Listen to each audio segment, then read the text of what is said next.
Muy buenas tardes, ¿cómo están?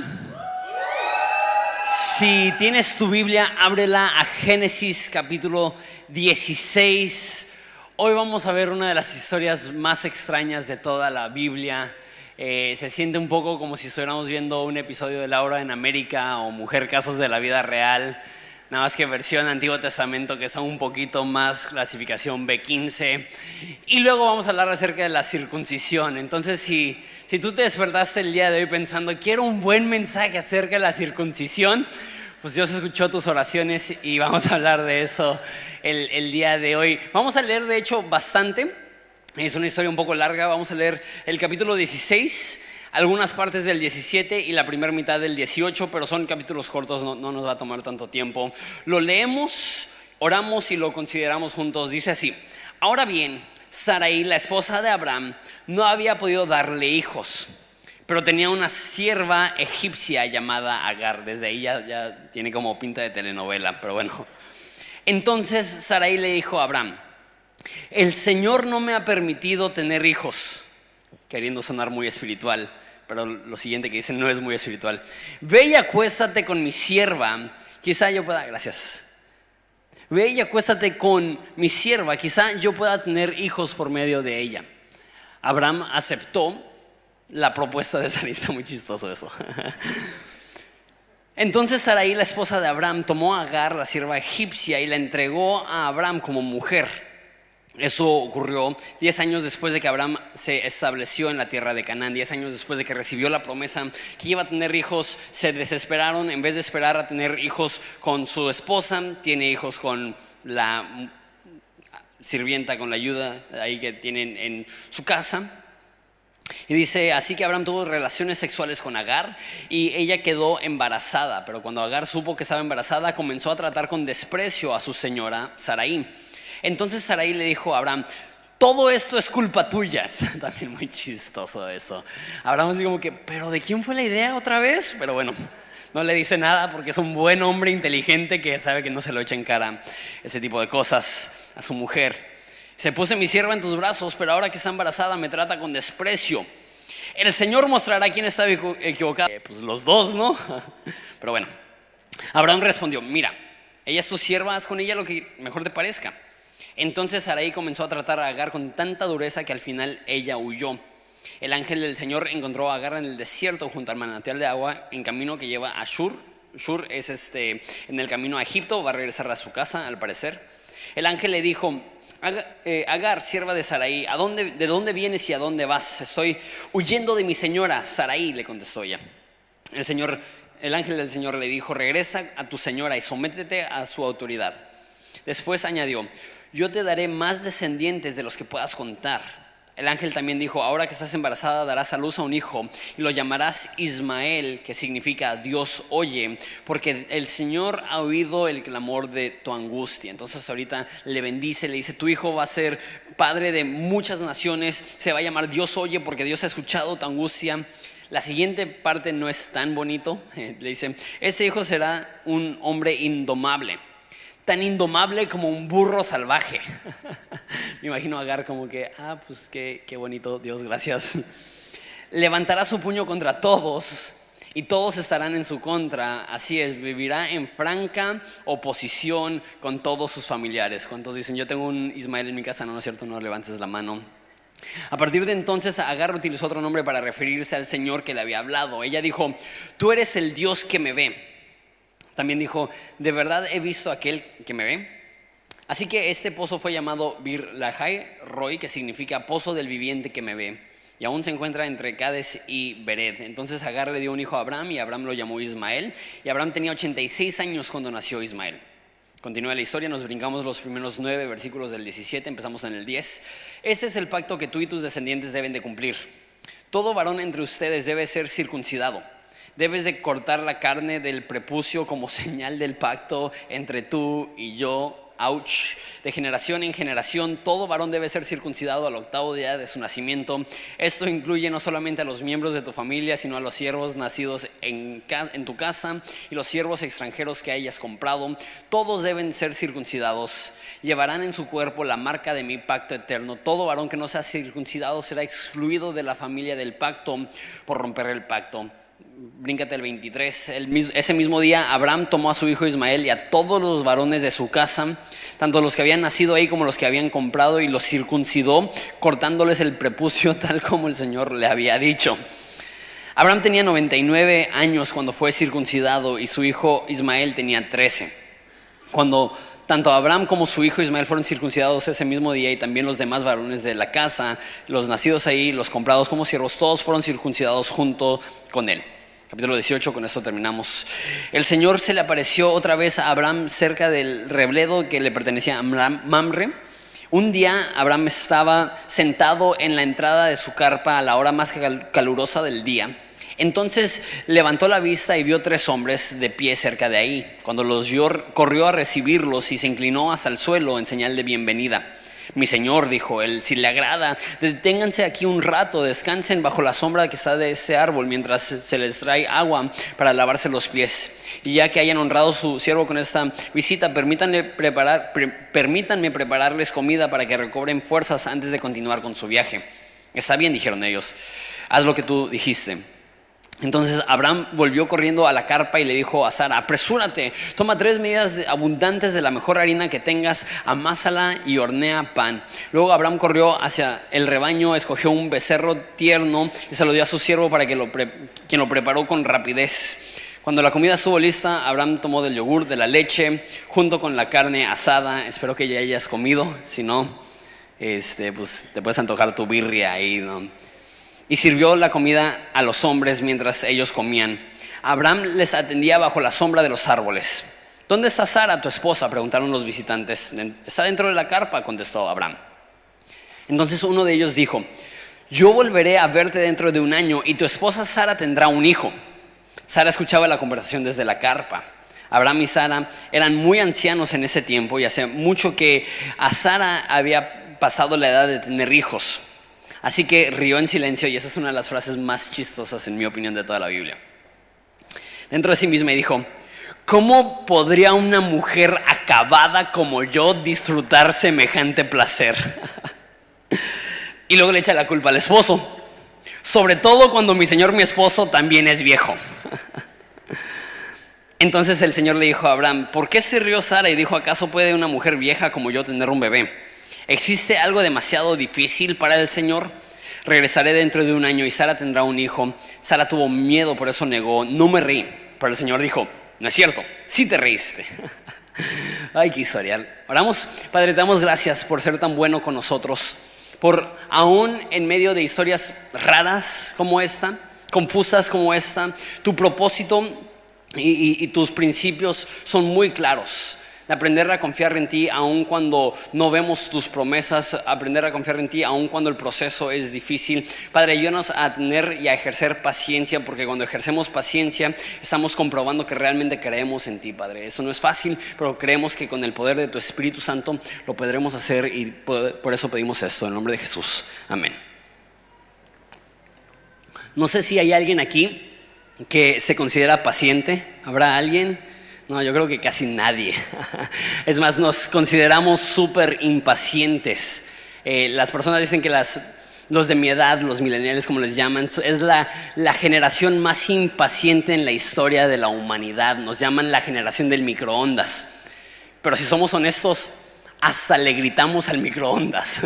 El microondas no es lo suficientemente rápido para nosotros. No sé si tú has hecho esto, pero que metes algo y le pones 45 segundos y lo sacas a los 25 segundos pensando que ya va a estar caliente y sigue frío y lo tienes que volver a meter. O sea, ni tenemos la paciencia para esperarnos 45 minutos. Yo soy el tipo de personas, creo que ya les he dicho, que me como la Maruchan crujiente porque no tengo la disciplina para esperarme que se cosan los fideos.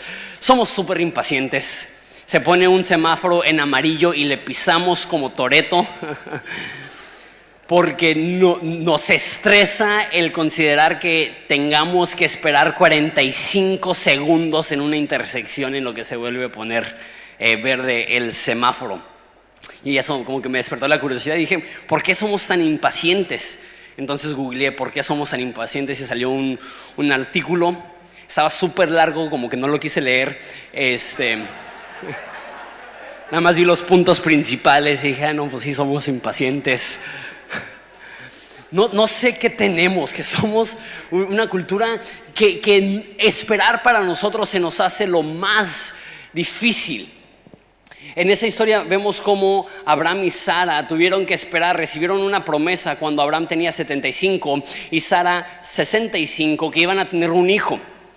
Y después de 10 años se desesperaron y cometieron uno de los errores más grandes en la historia humana, que es que Sara le propuso a Abraham que se meta con su sierva y tenga una hija con ella, y así podían tener un hijo, aunque no fuera suyo. Y tiene un hijo y desde el principio causa desprecio entre Agar y Sara, causa conflicto. Después de que nacen los niños, vamos a ver en unas cuantas semanas que hay conflicto entre Ismael e Isaac, que son medios hermanos, pero se están peleando. Pero eso no es nada. Ismael se convierte en el padre de los árabes y después de los musulmanes, e Isaac se convierte en el padre de los judíos, y por milenios ha habido conflicto. Imagínate todo el conflicto que nos pudimos ver ahorrado si no hubiera sido impaciente Abraham. Sin embargo, no justifico lo que hizo. Lo que hizo fue terrible. Pero ¿cuántos de nosotros nos desesperamos muchísimo más rápido que Abraham? Abraham esperó 10 años. Imagínate, Dios te dice a ti de 75 años, te voy a dar un hijo. Tú asumes, pues no me queda mucho tiempo de vida. Entonces yo creo que en cualquier momento ya mi esposa va a quedar embarazada, y pasa un mes, y 2 meses, y 3 meses, y 1 año, y 2 años. Si alguien aquí ha intentado tener un hijo y no ha podido, tú sabes que 10 años creyendo que vas a tener un hijo y no pudiendo quedar embarazada no se sienten como 10 años. Se siente como toda una vida. Y por fin se desesperan, por fin hacen algo vergonzoso. ¿Por qué? Porque yo he visto que Dios normalmente nos muestra 2 cosas. 1, el destino, y 2, el próximo paso, y normalmente no nos da ninguna otra cosa. Y ellos sabían el destino, te haré padre de muchas naciones, y ellos sabían el próximo paso, pero no les gustó. Espera. Y muchas veces nosotros, por no saber esperar, nos brincamos los tiempos de Dios, y es una epidemia en gente de mi edad, pero creo que en cualquier persona, que creemos en la promesa de Dios, pero desconfiamos de los tiempos de Dios. Creemos en el propósito de Dios para nosotros, pero no estamos dispuestos a confiarle en los métodos de cómo nos llevará a ese lugar. Porque yo creo que todo hijo de Dios tiene un propósito. No hay ningún hijo de Dios que sea de sobra o de oquis o innecesario. Todos hemos sido llamados por Dios para ser sus representantes en este mundo, para brillar su luz, para traer esperanza a cada rincón del mundo. Todos vamos a ser usados grandemente por Dios, pero normalmente es un proceso del momento que se hace la promesa al momento que se efectúa la promesa. Pienso en casi todos los personajes bíblicos, empezando por Jesús, que desde antes de nacer se dio la promesa que iba a ser el Mesías, que iba a ser Dios hecho carne, y 30 años antes de que iniciara su ministerio público. Yo todavía ni siquiera tengo 30 años. Jesús empezó después que yo su ministerio público. Pienso en alguien como Moisés, que sabía que iba a ser un liberador del pueblo de Dios, y cuando era joven mata a un egipcio y va al desierto a esconderse, y pasan 40 años antes de que Dios lo usa para cumplir ese propósito. Cumplió 80 años antes de que Dios cumplió su promesa. Qué loco. Pienso también en Pablo, que tuvo una conversión extrema, y muchos de nosotros asumimos que inmediatamente se convirtió en Pablo, el apóstol y el predicador y el autor de la Biblia, pero se convirtió y entró al anonimato por 13 años. 3 de esos años en el desierto, aprendiendo a reinterpretar la Biblia, ahora con un filtro de que Jesús es el Mesías. Y pasó 10 años únicamente yendo a la iglesia, sirviendo, intentando hacer las cosas bien, antes de que Dios lo levantó y lo empezó a usar para cumplir el llamado que le dio desde el momento que se convirtió. Un ejemplo más, David, que era un jovencito cuando fue ungido para ser rey. Tuvo que pasar décadas antes de que llegó a ser rey, y él fue ungido como rey. ¿Tú vas a ser rey? y regresó a ser pastor de ovejas, que era el empleo de menor rango que existía en ese entonces. El ser pastor de ovejas era visto como el peor empleo que podías tener. Él fue ungido como rey y regresó a un empleo que nadie quería. ¿Pero por qué? Porque son procesos, son tiempos. Y eso me lleva a mi primer punto. La promesa sin el proceso te perjudica. Abraham y Sara, los dos sabían la promesa, pero no estaban dispuestos a esperar el proceso. No estaban dispuestos a esperar el tiempo. Y aún les faltaba 15 años.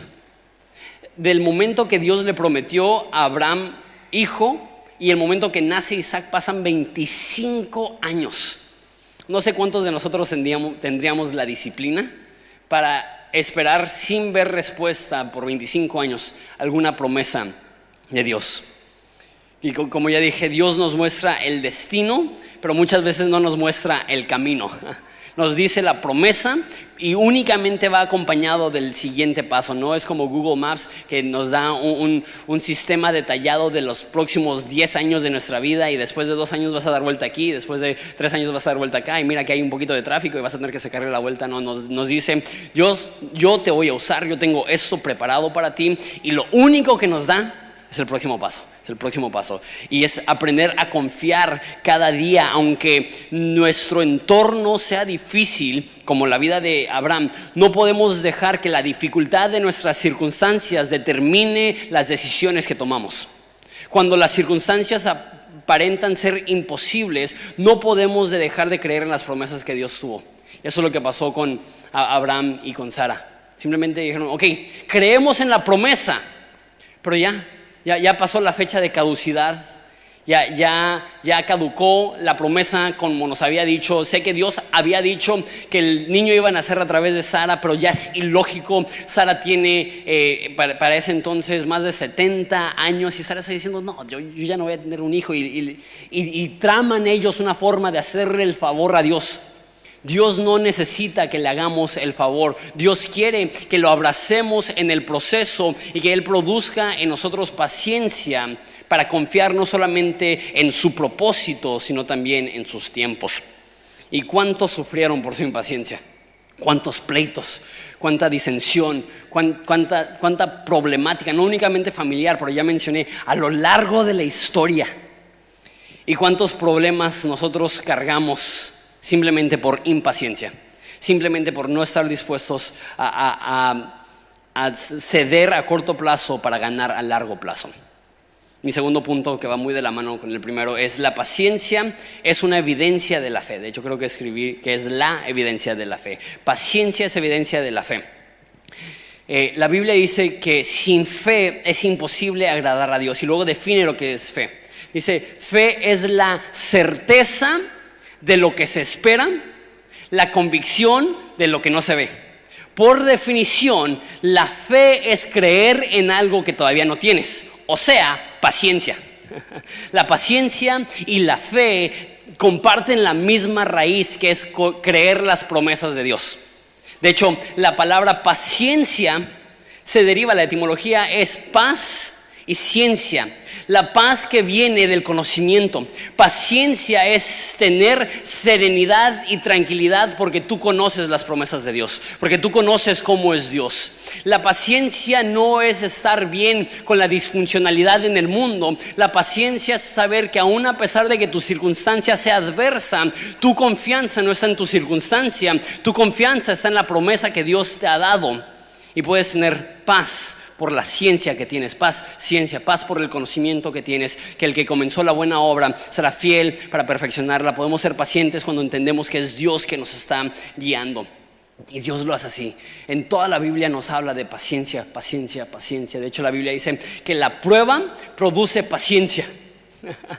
Y hay muchas personas, creo que bien intencionadamente, pero que dan el peor consejo, que es: no le pidas a Dios paciencia. ¿Alguien te ha dicho eso?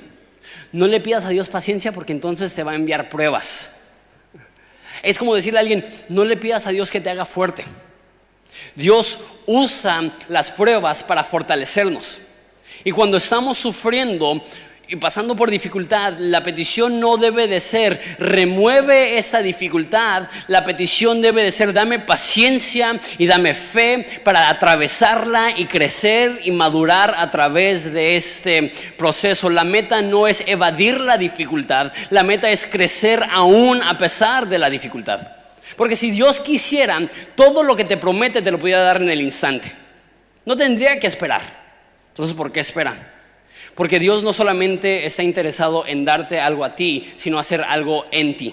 La forma que se ha dicho muchas veces es que Dios no solamente está interesado en hacer algo a través de ti, sino en hacer algo en ti. Y la espera y el proceso produce en ti carácter que no podrías conseguir de ninguna otra forma. Estaba hablando entre servicios con una persona que me estaba explicando su frustración como cristiano, que empezó y sintió que su vida espiritual estaba dándole a 1000 por hora, creciendo y aprendiendo, y él no era cristiano antes y ahora está súper emocionado y dice que de repente entró dificultad a su vida y siente que su relación con Dios se ha estancado. Hay alguien que siente así, no levanten la mano, pero es súper común. Y le di este ejemplo acerca de la paciencia. Cuando haces ejercicio y cuando haces dieta, hay dos puntos. Uno cuando estás bajando de peso y uno cuando estás aumentando músculo. Y cuando estás aumentando músculo tienes que comer mucho y aumentas músculo, pero también te pones gordito. Y es emocionalmente, no le estoy diciendo que soy un experto, lo que he escuchado, lo que he visto en videos de YouTube, es que empiezas a comer un chorro y empiezas a aumentar masa muscular, pero al mismo tiempo aumentas grasa y te sientes gordito y no ves los músculos y no ves el progreso y dices, ¿por qué estoy haciendo eso? Y de repente haces dieta otra vez y revelas los músculos que desarrollaste cuando estabas comiendo más. Muchas veces cuando estamos en dificultad no vemos el crecimiento, nos sentimos estancados, sentimos que Dios ya no está haciendo nada, sentimos que Dios ya se olvidó de nosotros, pero es en ese momento que estamos desarrollando el músculo para que a futuro podamos ver todo el progreso que Dios nos ha dado. Y a lo mejor en el momento de la prueba te sientes débil, te sientes gordito espiritualmente, a lo mejor no ves los músculos que estás desarrollando, pero vendrá el día donde verás la prueba y dirás, definitivamente Dios me desarrolló en esos momentos de dificultad, aunque no lo podía ver, aunque no lo podía sentir, Dios tenía su propósito aún en medio de eso. La paciencia es la evidencia de la fe. La razón que Dios deja que pase tiempo del momento que Él da la promesa al momento que Él cumple la promesa es porque Él quiere producir algo en nosotros en ese lapso.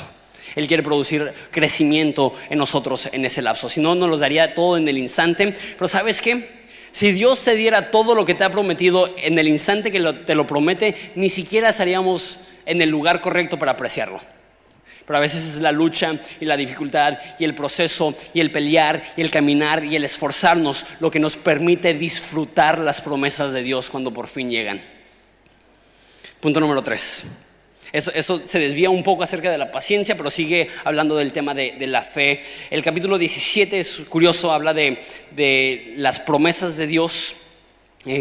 No lo leí porque en capítulo 12, 13, 14 y 15 dice casi lo mismo palabra por palabra, que Dios se le aparece a Abraham y le recuerda la promesa, te voy a dar descendencia, van a ser numerosos y te voy a dar esa tierra. Entonces se repite la promesa que ya hemos visto varias veces. Les cambia el nombre de Abraham a Abraham. Abraham significa padre exaltado, Abraham significa padre de multitudes. Lo que está diciendo es, te voy a ser padre de muchas naciones. Y de Sarai a Sara. Sarai significa mi princesa y Sara significa la princesa. Aquí está diciendo, ya no es solamente la princesa de Abraham, aunque no la trataba como princesa, ya no es la princesa de Abraham, ahora es la princesa en general, que va a tener muchos hijos que la van a ver como una figura de autoridad. Quizá no sabemos bien la razón, pero el punto curioso del capítulo 17 es todo este rollo de la circuncisión. Mi tercer punto es, Dios quiere que su pueblo sea identificable. Entonces Dios le recuerda el pacto a Abraham. Le dice, te voy a hacer padre de multitudes, te voy a regalar esta tierra. Y después le dice, pero quiero que tú hagas algo, quiero que haya una señal de este pacto. Quiero que te circuncides. Me imagino a Abraham. Abraham tiene 99 años. Y recuerda que no es como hoy en día que puedes ir al doctor y ahí te hacen tu cirugía y tu anestesia. Ni siquiera puedes ir al súper a comprar una navaja. Ahí es de afilar tu piedrita con otra piedrita y así como que temblando, así sudando, ¿no? Ay, Dios mío, prepárame para esto. Me imagino así a Abraham reclamándole a Dios: oye, ¿por qué a Noé le hice un arcoíris y a mí me pides esto, no? Me gustaba más esa señal del pacto. Y dice que él se circuncidó. Perdóname por ser tan naco y vulgar, pero bueno, es parte de la Biblia. Me imagino a Abraham así como alegando con Dios. Dios le dice: te voy a dar hijos, pero primero circuncídate. Y me imagino a Abraham como que si quiero tener hijos, ¿no sería lo mejor como que no tocarme ahí y ya? Como que ¿por qué peligrar esa área tan valiosa de mi cuerpo, no? Luego 99 años. Me imagino así, espero que no me falle el Alzheimer's, más bien el Parkinson's. Y dice que recibió el mandato: circuncídate a ti, a tu hijo y todos los de tu casa. Y ese mismo día se circuncidó. Y no solamente él, o sea, eso es un paso de fe increíble. Pero ¿qué tipo de patrón tienes que ser para que entres a la oficina y digas: Dios me habló y me pidió que los circuncide a todos? Y los trabajadores dijeron: pues si tú lo dices. Y hasta su hijo de 13 años se dejó. O sea, es suficientemente difícil que tu hijo saque la basura. Y ahora que se deje, ¿por qué? Dice que eso será una señal de mi pacto. No lo entiendo perfectamente. Obviamente eso sucedió hace 4,000 años, pero es la forma que Dios está diciendo: quiero que mi pueblo sea identificable, que no sea un secreto quiénes son mis seguidores, que no sea un secreto quién es mi pueblo, que sea fácil ver en tu cuerpo, que sea innegable: esos son mis seguidores. Y obviamente surge la pregunta, el resto: ¿y qué onda? ¿Nosotros tenemos que circuncidarnos también? Porque qué miedo, ¿no? Gracias a Dios la Biblia habla en gran detalle de eso en el Nuevo Testamento. Y prácticamente lo que dice es: si eres de ascendencia judía, sí te tienes que circuncidar porque es parte de los mandamientos para el pueblo de Israel. Pero si no eres de ascendencia judía, no tienes que circuncidarte. Y todos los hombres dicen amén. Y los hombres digo: ya me iba a cambiar de iglesia. Y la razón que, ya dije, la circuncisión era porque quería Dios que había algo evidente. Y por la mayoría de la historia de la iglesia, las personas dicen que para los que no somos judíos, nuestra señal es el bautismo.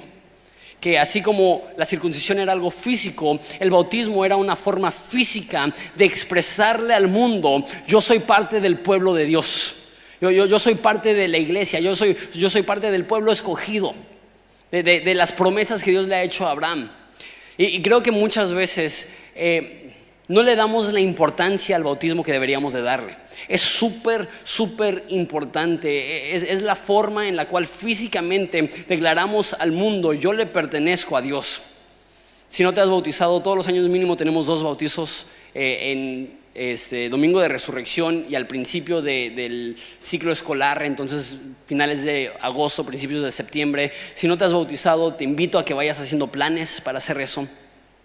Y también dice la Biblia, ya para terminar el concepto de circuncisión, dice Pablo que nosotros los cristianos debemos de circuncidarnos el corazón, que significa que debemos de remover la maldad, de remover la amargura, de remover el pecado de nuestro corazón.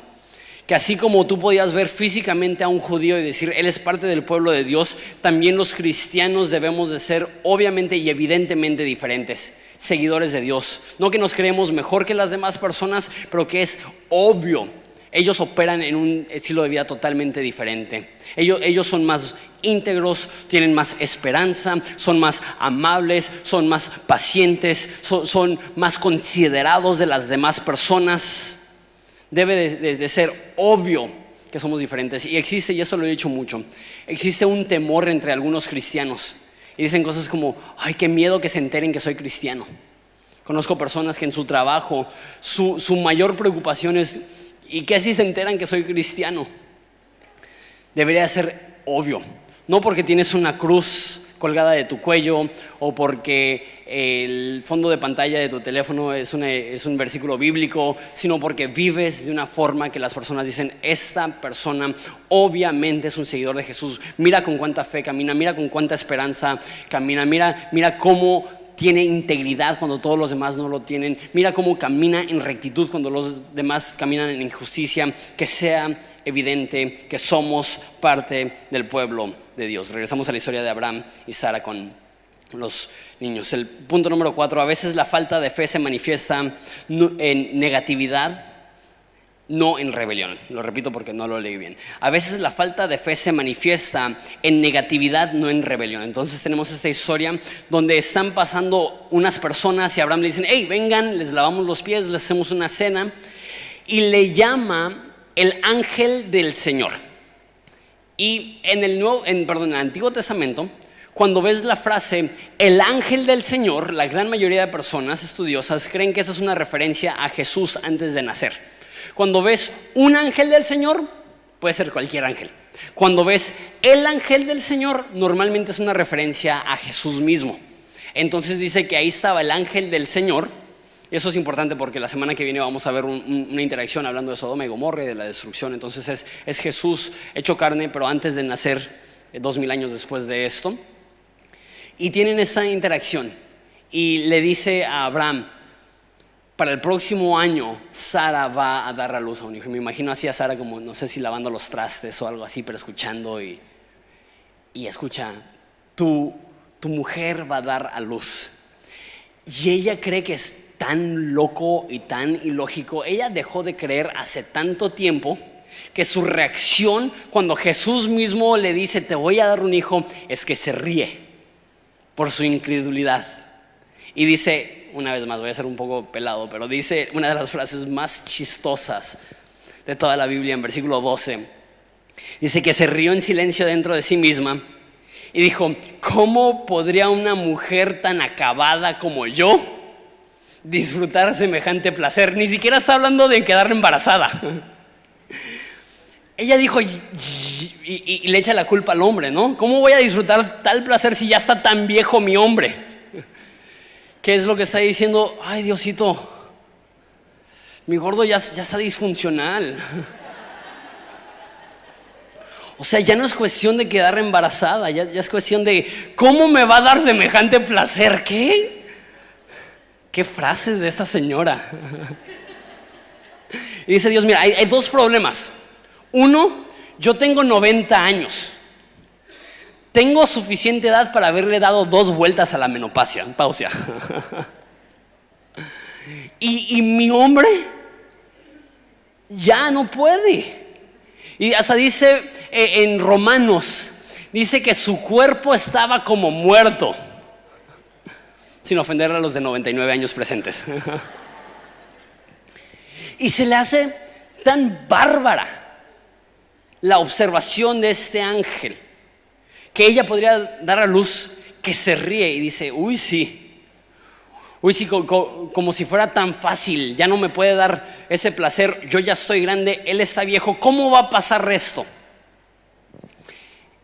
Y la confronta a Jesús, la confronta a ese ángel y le dice: ¿hay algo demasiado difícil para Dios? Porque Él entiende que su respuesta era falta de fe. Y a veces creemos que la falta de fe se manifiesta en rebelión y que te vale y que pecas. Y eso es lo que pasó en capítulo 16, donde cometen adulterio y cometen atrocidades. Pero aquí no se está cometiendo ningún pecado vistoso. Su único pecado es que está burlando del plan de Dios. Porque a veces el plan de Dios es tan grande que cuando lo escuchamos, en vez de creerlo, nos reímos. En vez de aceptarlo, lo rechazamos con una sonrisa. Y a veces el acto de rebelión más grande es simplemente reírnos en cinismo, en negatividad, en pesimismo y decir: uy sí, Dios, como si fuera tan fácil. Ahora lo curioso, no lo leí, pero en capítulo 17, cuando Dios le da la misma promesa a Abraham y le dice: va a tener un hijo tu esposa, dice que cayó en su rostro, adoró y se rió. Qué curioso que los dos se ríen, pero uno se ríe en fe y anticipación y en esperanza de que Dios va a cumplir su promesa, y la otra se ríe en falta de fe, en negatividad y en pesimismo. Puedes honrar a Dios con una sonrisa. Puedes honrar a Dios con una risa cuando esa risa es provocada y producida por la esperanza de que Dios no ha terminado contigo, y aunque ahorita las cosas sean difíciles como lo eran para Abraham, él creía Dios lo va a hacer y estaba tan emocionado que se ríe como un niño pequeño que entiende que Dios tiene grandes cosas para él. Y Sara escucha la noticia, escucha la promesa y no se ríe por emoción, se ríe por incredulidad. ¿En cuántos de nosotros esa es nuestra reacción? Cuando Dios nos dice, te voy a usar, te voy a levantar, te voy a equipar, vas a hacer una diferencia, nosotros decimos, uy, sí, Señor, como si fuera tan fácil. Y Dios nos ve y dice, neta, hay algo demasiado difícil para el Señor, hay algo que yo no pueda hacer. Y si Dios nos ha prometido el ser usados por Él, ten cuidado que tu reacción no sea una de negatividad o pesimismo, o decir yo no puedo, o ese es mi problema, o esa es mi limitación. Que sea como Abraham, que tú adoras y tú agradeces y tú te ríes y tú te gozas y dices, todavía no veo la culminación de la promesa, todavía no está embarazada mi esposa, todavía no sé cómo lo vas a hacer, pero tu palabra es oro, y si tú lo dices, yo me voy a empezar a gozar como si ya lo hubieras cumplido, porque yo sé que lo que tú prometes, tú cumples, y no tengo que dudar eso ni por un instante. Él honró a Dios con risa de emoción. La Biblia dice que debemos de estar dispuestos a tener una explicación por la esperanza que tenemos dentro de nosotros. Los cristianos debemos de ser las personas más llenas de esperanza, más llenos de felicidad, con la frente en alto, más positivos. No los más negativos, no los que buscamos el pelo en la sopa, no los que buscamos los errores en las demás personas, no los que nos enfocamos en nuestras propias limitaciones. Somos las personas que creemos en las promesas de Dios, aunque todo nuestro entorno implique lo contrario. Creemos que Dios es capaz de hacer lo imposible, porque ese es el tipo de Dios que servimos.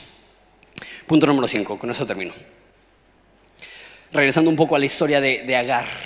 Punto número 5. Dios ve a los que no merecen ser vistos. Entonces se peleó Agar con Sara, y Sara la trata tan mal que ella huye y empieza a ir a Egipto. Y en su traslado a Egipto dice que se le aparece el ángel. De hecho no dice se le aparece, dice el ángel del Señor la encontró. Que me encanta esa frase. Una vez más, si el ángel del Señor es una aparición de Jesús, lo que implica esto, que Jesús va y encuentra a Agar. Ahora, Agar no merece esto. Agar era una persona de Egipto. En toda la Biblia, Egipto representa maldad, esclavitud, pecado. No solamente era de Egipto, lo más probable es por ser de Egipto que era idólatra, era adúltera, era aprovechada. Asumo que la razón que accedió a tener relaciones con su patrón es que ella estaba pensando, pues no tiene hijo, si nace un hijo de él por medio de mí, cuando este viejito muera yo voy a heredar todo junto con mi hijo, y estaba buscando aprovecharse de la situación. O sea, no es una buena persona, pero Dios la busca. Dios la encuentra y le dice, he escuchado tu clamor, he escuchado tu angustia. ¿No te encanta que Dios está pendiente aún de las peticiones de personas que no le aman? Que Dios está al pendiente aún de las personas que están huyendo de Él.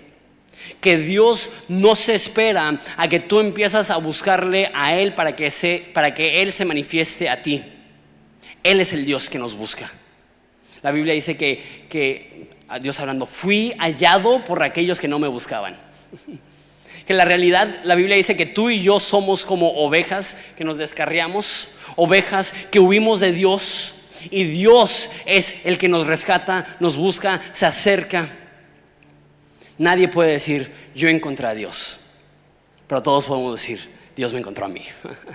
Dios no estaba lejos de mí. Eso es lo que Pablo dice cuando está hablando con gente que es pagana en Atenas. Dice, ustedes no conocen a Dios, pero dice, Dios no está lejos de ustedes. Y tiene esa interacción Agar con Dios. Y Agar es la única persona en toda la Biblia que le da un nombre a Dios. En el resto de la Biblia Dios dice, ese es mi nombre, ese es mi nombre, ese es mi nombre. Y Agar es la única persona que dice, ese es el nombre de Dios. ¿Y qué nombre le da? Dice, Él es el Dios que me ve. Me encanta eso. Ella entiende, aún en su desierto Dios la ve. Aún en su dificultad Dios la ve. Aún cuando todas las personas la rechazan, Dios la ve. Y sabes, Dios te ve a ti. Tenemos una iglesia con la que trabajamos en la 89 y el nombre de esa iglesia es Dios me ve. Me encanta ese nombre. Porque lo que le estamos diciendo es, cuando tú te sientes abandonado, Dios está ahí. Cuando tú crees que a Dios no le importas, Él te ama tanto que te conoce mejor de lo que tú te conoces. Que Él ha contado todos los pelos en tu cabeza, que Él sabe todos los días de tu vida, que Él te formó en el vientre de tu madre, que Él te ha formado con un propósito y un destino eterno. Dios te ve, Dios te conoce, y cuando tú sientes que has sido abandonado, Dios no te ha abandonado, Dios sigue contigo. Y Agar, una persona que no merecía nada, llega a Dios y le dice: no te preocupes, haré de él una gran nación. No te preocupes, he escuchado tu clamor. No te preocupes, yo te voy a proteger. Y de hecho va a volver a pasar, donde Dios la va a ver en el desierto y Dios la va a sustentar. Y sabes, uniendo las dos historias, hay personas que como Abraham están desesperados, o como Agar están huyendo, y Dios sigue ahí en cualquiera que sean las circunstancias. Y hay tantas personas que creen que Dios les ha abandonado, pero la realidad no es que Dios les ha abandonado, es que meramente no has percibido que Él te está cargando, que Él te está llevando, que Él te está acompañando cada minuto de cada día. Él es el Dios que te ve. Y hay una similitud muy curiosa entre esta historia y una historia en el Nuevo Testamento. La historia es famosa, es de la mujer samaritana. Y así como el ángel del Señor encontró a esa mujer en el pozo, Jesús tuvo un encuentro con esa mujer samaritana en un pozo. Y así como los egipcios eran personas que reflejaban como alguien que estaba lejos de Dios, también los samaritanos eran despreciados por los judíos por estar lejos de Dios. Y así como Agar fue rechazada por Sara, así también esa mujer había sido rechazada por su comunidad, a tal grado que estaba yendo al pozo cuando nadie más estaba yendo en el calor del día. Así como Agar fue adúltera, así también la mujer samaritana estaba teniendo relaciones con un hombre que no era su esposo. Así como Dios encontró a Agar cuando Agar no lo estaba buscando, así también Jesús dice: me es necesario ir a Samaria. Que Dios estuvo dispuesto a salir de su camino para tener un encuentro con esta mujer que había sido rechazada por todo mundo, que había sido abandonada por todo mundo. Ahí está mosca, no me dejen en paz. Y esa mujer cuyo toda amistad le había dado la espalda, Jesús va y la encuentra. Y esta mujer que el padre y la madre de la fe la habían abandonado, esa persona es la persona que Dios va y busca, que Dios va y recibe. Escúchame bien, no sé si tú estás aquí y no eres cristiano y tú dices: yo no le importa a Dios. Si es que existe un Dios, Dios creó el universo, lo dejó en piloto automático y a Él le vale las circunstancias de mi vida. Yo vine aquí para decirte que Dios te ve, que Dios está consciente de tu vida, que Dios está consciente de tu desierto, que Dios está consciente de tu rechazo y que Dios no te ha abandonado. Y como Jesús, que busca al menospreciado para perdonarlos, así Jesús te está buscando el día de hoy para decirte: no vine para condenarte, sino para restaurarte. No vine para mostrarte tu pecado, sino mostrarte el perdonador de tu pecado, a Jesús mismo. O quizá eres más como Abraham, que tú sabes que Dios te ha llamado, pero estás desesperado. Dios ya fue. Ya tu propósito no es vigente, ya tu promesa expiró, ya tengo demasiado tiempo esperando, ya no te importo, ya no tienes un plan. Él te recuerda: abraza el proceso. Ese proceso te está haciendo fuerte. Ese proceso está produciendo en ti un carácter que ni siquiera sabías que podías alcanzar. Esa dificultad, ese lapso, esta prueba y este problema no tiene el fin de destruirte, tiene el fin de levantarte, para que el momento que Dios te conceda la promesa que Él te hizo, tengas la capacidad de recibirlo y disfrutarlo a su máxima expresión. Dios no está buscando lastimarte, está buscando transformarte. Espera si nos ponemos de pie.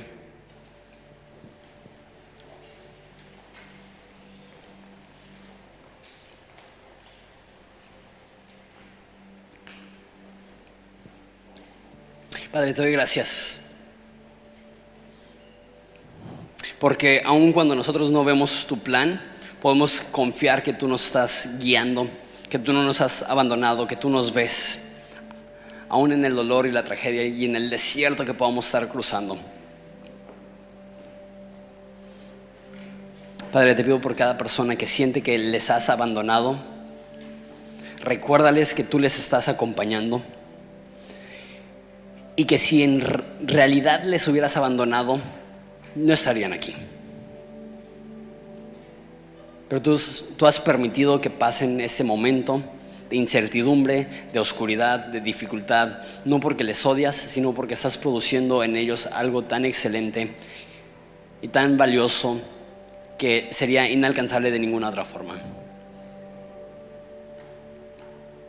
Tú permites la dificultad porque la dificultad nos da fortaleza. Pero te pido, Padre, que cada persona aquí pasando por dificultad pueda saber que tú les estás acompañando, que tú estás ahí, que no están solos, que tú les ves. Y tú eres el Dios que escucha nuestro clamor. Te pido por las personas emocionalmente devastadas, porque sienten que no han progresado, porque sienten que están en retroceso. Muéstrales que el que comenzó la buena obra en ellos será fiel para terminarla hasta el día de Cristo. Y tú estás indispuesto a abandonar a tus hijos. Y cuando no te vemos, no es porque no estás, es porque hemos cerrado los ojos y necesitamos que nos recuerdes, que levantemos la mirada, que miremos a lo alto y que reconozcamos que nuestra ayuda viene del cielo, que tú estás con nosotros. Te necesitamos y te amamos, te adoramos porque tú eres digno. En nombre de Jesús, amén. Vamos a adorar a Jesús.